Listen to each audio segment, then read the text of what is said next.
हमारी सुनती नहीं। अरे कैसे नहीं सुनती, मुझे एमएलए बनाओ, पुलिस को सुनना पड़ेगा। गोवंडी सिटीजन्स की जानिब से आज आप लोगों ने डीएमसी से मुलाकात की थी एमएस प्लॉट के अंदर हो रहे इलीगल इंक्रूचमेंट वगैरह के ऊपर, क्या हुआ, क्या चीज़ें सामने आई? आज जो है हमारी डीएमसी ऑफिसर से मुलाकात हुई। पिछले 1 साल से लाइब्रेरी को लेके गोवंडी सिटीजन्स के बहुत से लोग हैं जो लाइब्रेरी के इशू के ऊपर काम कर रहे हैं।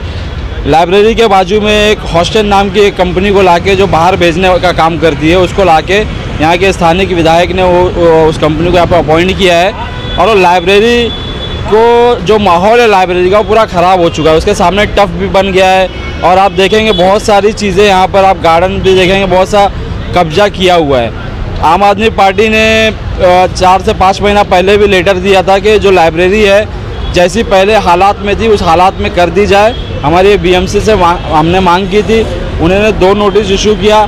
आज हम जब उनसे मुलाकात करने गए तो उन्होंने आज वापस एक तारीख पे तारीख जैसे देना होता है, उन्होंने वापस एक तारीख दे दी है कि अभी तीसरा हमने नोटिस इशू किया है। इसके बाद 10-15 दिन के बाद में वो कुछ कार्रवाई करेंगे, लेकिन उम्मीद तो नहीं है। लेकिन फिर भी अगर ये कार्रवाई अगर नहीं करते हैं तो आम आदमी पार्टी जो है गोवंडी के जो बच्चे हैं जिनको लाइब्रेरी की सख्त ज़रूरत है, और देखेंगे एक अच्छा समाज बनाने के लिए लोगों को पढ़ा लिखा होना बहुत ज़रूरी है।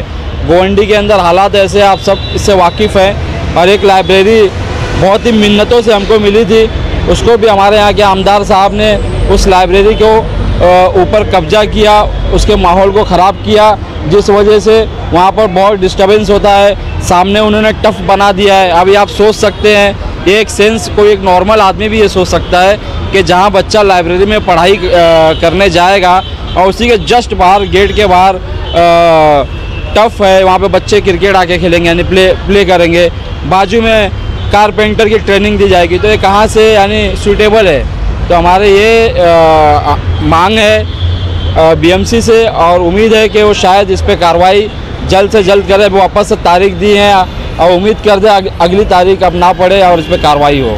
लाइब्रेरी और टर्फ के अलावा और किस इंक्रूचमेंट पर बात हुई आप लोगों की? अपना रफीक नगर के अंदर एक हाजी नियाज माइनॉरिटी ट्रस्ट करके वहाँ पर भी उन्होंने बनाया हुआ है। वहाँ पे शादी का हॉल है, कॉलेज है, और भी बहुत सी चीज़ें उसमें चलती है, वो हो गया। और भी ऐसी बहुत सी चीज़ें उन्होंने कब्जा की, फुटपाथ के ऊपर भी इंक्रोचमेंट किया हुआ है। तो सब पे ऊपर हमारा यानी कि है कि उस पर बीएमसी अधिकारी ने हमें आश्वासन दिया है कि हम इसको देखेंगे, जहाँ जहाँ पर इन लोगों ने इंक्रोचमेंट किया है उसके ऊपर वो कार्रवाई करने का आश्वासन दिया। उम्मीद है वो बीएमसी अधिकारी कार्रवाई करेंगे। साजिद भाई, स्थानीय आमदार द्वारा जो स्किल सेंटर यहाँ पर बनाया गया उससे आप लोगों को क्या तकलीफ है? स्किल सेंटर में लोग अपने स्किल को सीखने के बाद बाहर जा रहे हैं, उनको रोजगार मिल रहा है। भाई देखिए कैसा है, हमको उस स्किल सेंटर से तकलीफ नहीं है।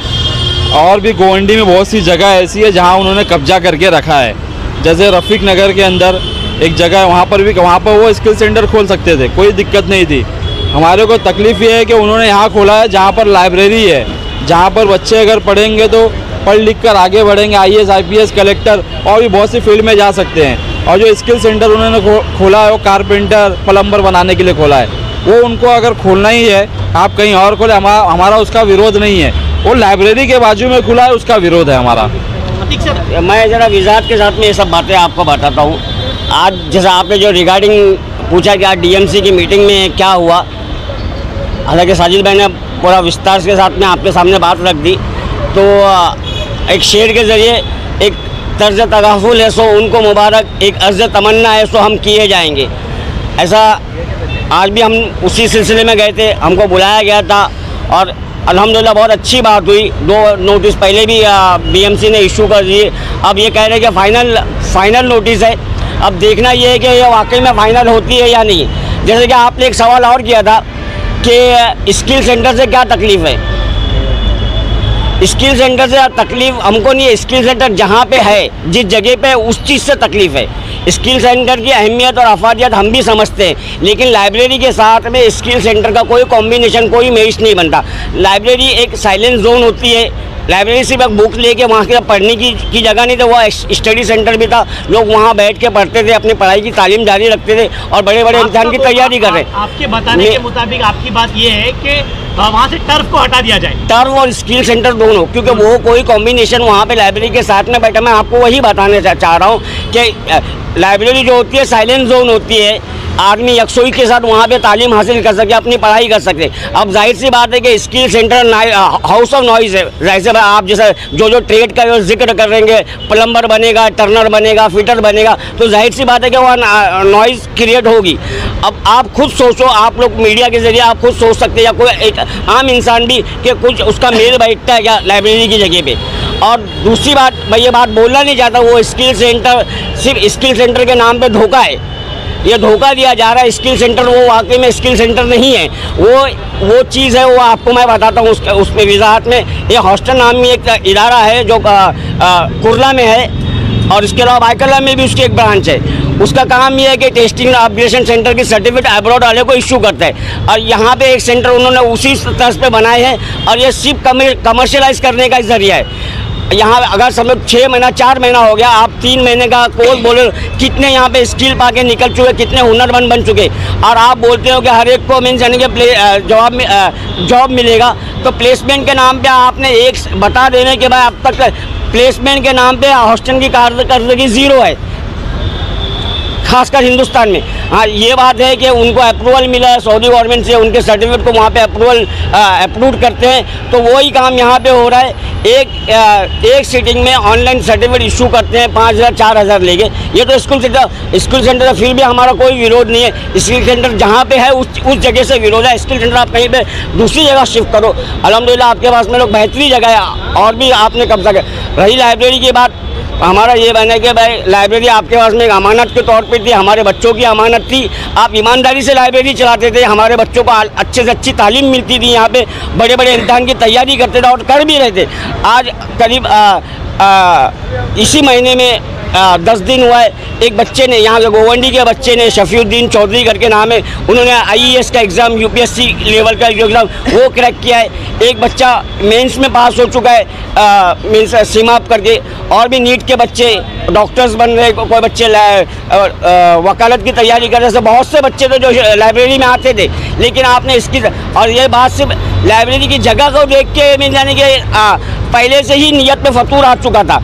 अब ये किसके आया था मैं ये बताना नहीं चाहता कि लाइब्रेरी इनॉग्रेशन के बाद में जब शुरू हुई, उसके साथ ही मीन्स प्ले स्कूल वालों का आना जाना शुरू हो गया था, उनका सर्वे, उनका विजिट शुरू हो गया था।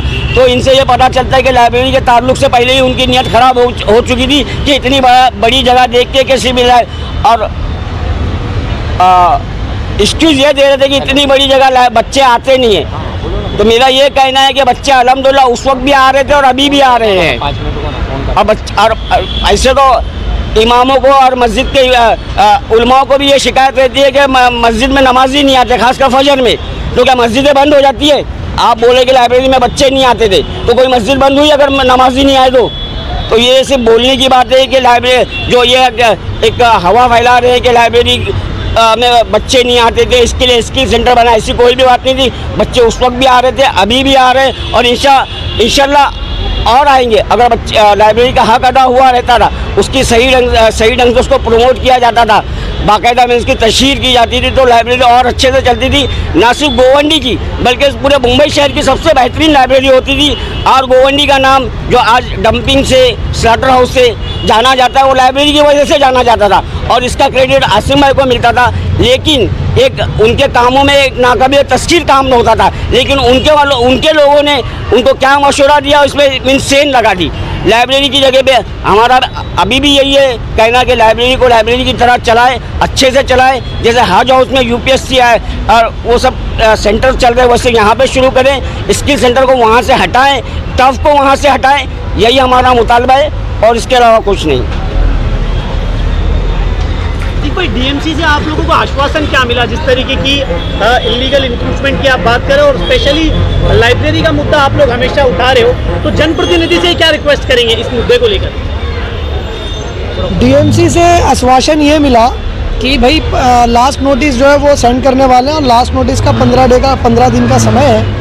वो समय नोटिस फुलफिल होने के बाद अगर इंक्रोचमेंट नहीं हटा तो वो अपने ऑफिसर्स पर डिसिप्लिनरी एक्शन लेंगे और इंक्रोचमेंट को निकालना ही पड़ेगा।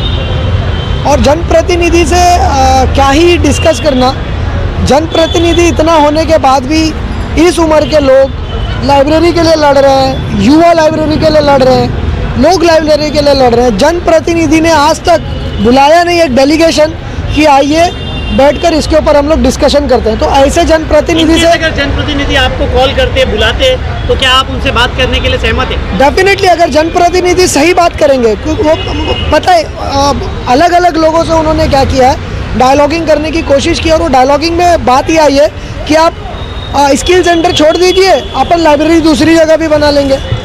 सो ये कोई सोल्यूशन की बात नहीं होती, लाइब्रेरी की ज़रूरत। क्या स्पेशली स्किल सेंटर को शिफ्ट किया जाए और लाइब्रेरी वहीं पर बनाया जाए। एक लाइब्रेरी नहीं, गोवंडी को कम से कम 20 लाइब्रेरी की ज़रूरत है। और मैं आपसे ये पूछता हूँ, तमाम पत्रकार महोदय से ये पूछता हूँ कि अगर आपको आपके बच्चों को कलेक्टर बनाना हो या कारपेंटर बनाना हो, आप क्या बनाओगे? कलेक्टर बनाएंगे। तो स्किल सेंटर की ज़रूरत आपके फ्यूचर को नहीं है। जब आपके फ्यूचर को नहीं है तो स्किल सेंटर की ज़रूरत किसको है? अब इसके ऊपर ये तर्क रखा जाता है कि स्किल सेंटर में जो 10वीं 12वीं में ड्रॉप आउट लोग हैं, ड्रॉप आउट स्टूडेंट्स हैं, उनके लिए हमने स्किल सेंटर बनाया। तो जो 10वीं 12वीं के ड्रॉप आउट स्टूडेंट्स हैं उसमें मैक्सिमम बेचारे जो हैं काम नहीं मिलने की वजह से पिछले 20 साल में बेरोजगारी इतनी बढ़ी कि वो नशा करने लगे, और नशा इतना ईजी अवेलेबल है कि वो नशा करने लगे। आज मैं बोलता हूँ नशा, अगर आप ऐसे लोगों की, ऐसे स्टूडेंट्स, ऐसे बच्चों की अगर आपको फिक्र है तो गोवंडी के अंदर स्किल सेंटर से ज़्यादा मुझे लगता है नशा मुक्ति केंद्र होना चाहिए। आपके पास कोई पॉलिसी नहीं है नशे को लेकर, सिर्फ विधानसभा में चिल्लाना कि स्पीकर महोदय नशा को बंद कर दो, स्पीकर। अरे आप पॉलिसी बनाइए, आप प्राइवेट मेंबर बिल डालिए नशे के ऊपर, और उसके बाद आकर यहाँ पॉलिसी बनाकर आप लॉ एंड ऑर्डर आपके हाथ में स्टेट सब्जेक्ट है, पुलिस को आप टाइट कीजिए। पुलिस में अगर आप जाते हो तो आपको काजू बादाम खिलाया जाता है, लेकिन नशा के ऊपर जब काम करना होता है तो आप हाथ पर जोड़ने लगते हो कि पुलिस हमारी सुनती नहीं। अरे कैसे नहीं सुनती? मुझे एमएलए बनाओ, पुलिस को सुनना पड़ेगा।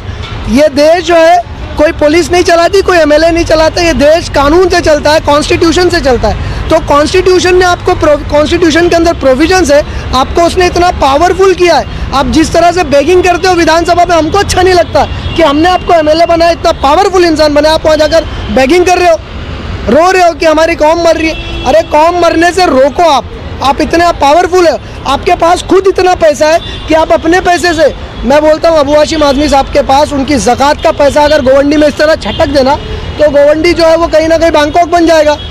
लेकिन उसके बाद भी 15 साल से हमने एमएलए बनाया, उनके कई नगर सेवक हैं 20-20 साल से हैं, लेकिन पढ़ाई का कोई महत्व नहीं है। उसका रीज़न ये है, गोवंडी की जनता ने सिर्फ वोट देना सीखा है एक पर्टिकुलर पार्टी को, लेकिन कैरेक्टर ऑफ द कैंडिडेट्स नहीं देखते हैं। तो ये सारी चीज़ें मैटर करती हैं और गोवंडी कहीं ना कहीं उसमें बर्बाद होती चली जा रही है। और गोवंडी को बर्बाद होने से रोकने के लिए हमें लाइब्रेरी चाहिए, आईएएस, आईपीएस, स्टेट सर्विसेज के एग्जामिनेशन, सीटी के एग्जामिनेशन, एलएलबी के प्रिपरेशन, नीट के प्रिपरेशन, एमबीबीएस के स्टूडेंट, बैंकिंग के स्टूडेंट्स, इतने सारे बढ़ गए। गोवंडी के अंदर वो क्षमता है, उस क्षमता को पहचानने की ज़रूरत है और उन बच्चों को ज़रा सा बूस्ट देने की ज़रूरत है।